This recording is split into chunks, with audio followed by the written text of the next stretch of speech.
Hello everyone, today we are going to learn basic FreeCAD assembly tutorial how to use Revolute join. So you can go to assembly and as example I will insert part. You can open file and I will open this part. The next I will insert body. You can save your assembly file.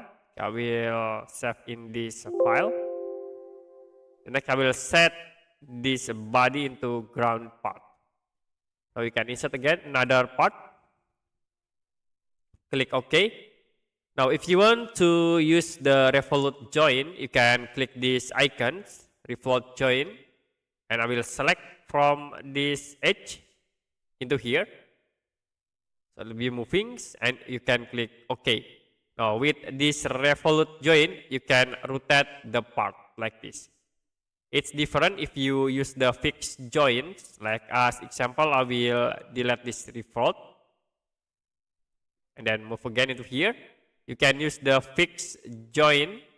I will click from this points into here. Click OK. Now you can't rotate the objects because this is fixed join between 2 points. So you can use the Revolute joins to rotate the objects like this. Okay, that's it for a basic FreeCAD assembly tutorial, how to use Revolute join. If you have any question about tutorial, you can comment below this video.